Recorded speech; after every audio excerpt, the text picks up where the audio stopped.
one of the things that we've just recently done in one of our businesses in Indie Roof Company was we rolled out this organizational clarity.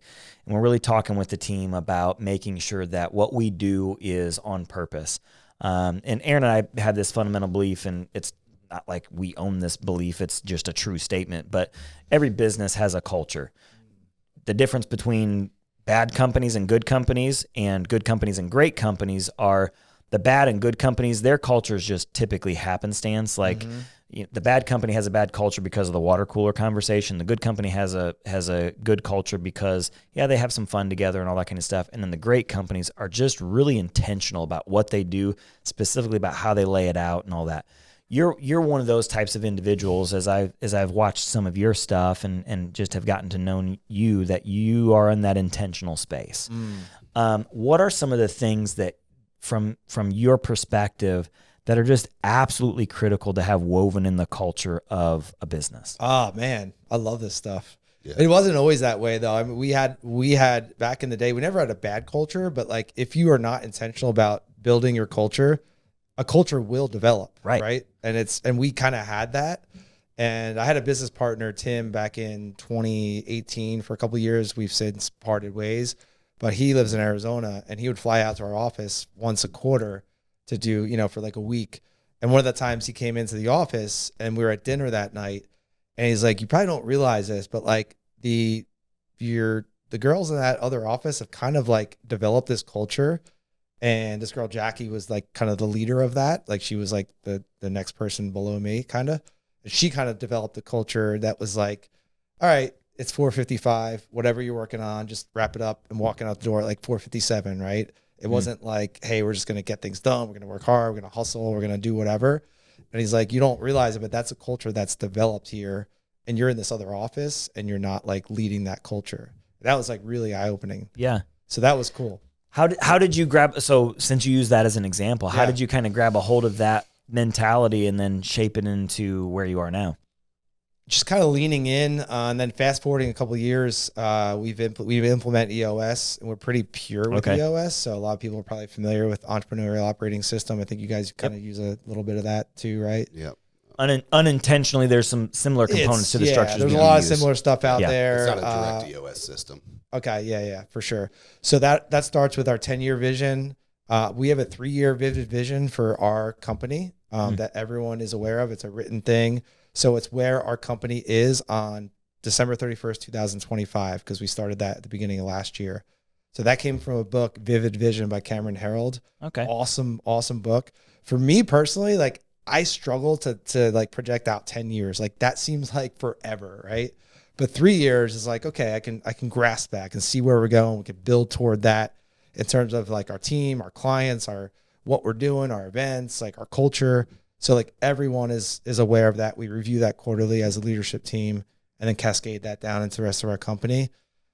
We have core values that we go over in our weekly meetings every Monday. We're a virtual company too. So we're all over the country. Yeah. And so we're virtual. We meet up at our events that we have, once every 2 months. So we have to be good at being intentional about culture, because if we don't, it's just going to fall apart. So it's almost like we have to do more work than like an in-person company to compensate for that. I think we do a pretty good job at that. I think, and let me just tack on here, because what you said, and then you have, a lot of people in the roofing space that follow you. I was kind of in that same situation too. Like I had an idea of what my culture wanted, what I wanted it to be. Yeah. Right? But I wasn't extremely intentional about it previously. And so this isn't something that everybody just wakes up and knows, right? This is stuff that you have to learn, and you have to go in and be intentional to set up these certain benchmarks along the way. And I'll give Adam credit here. He taught me a lot when he came in, because he came in from a large organization with leadership that they've been practicing these things for a long time, and he developed the skills. Nobody wakes up with these things. And so I would just say out there to everybody that's going through these same things, if you look at it, everything's not quite where it needs to be. Just start working on it. Start taking steps, put processes in place. And I will tell you what Adam's going to get into, this organizational clarity chart. It was hard work. It's one piece of paper, but it was hard work to figure these things out. Yeah. And Adam had some really cool exercises he could probably even share that we did to come up with these things. Cool. But if you're looking to adjust these and build a different culture than you have right now, it's absolutely possible. You just have to start working on it. Yeah.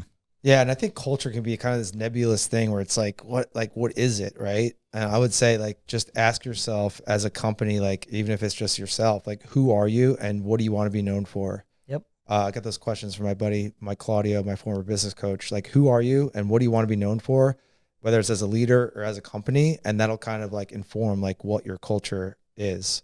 It's exactly it, and exactly the two components that we went after when we put all this stuff together. And I think where a lot of people miss the mark is they worry more about, like, what do we think people want to hear about us, and that's when you get like just the bumper sticker stuff of like, oh, honesty and integrity and all that kind of stuff, and like, look, at the end of the day, if you're a business and you have to tout that your core value is honesty and integrity, I don't want to offend anybody, but like, if you have to tout the honesty and integrity side of it, like, you're kind of missing the point there. Like, that should just be table stakes, right?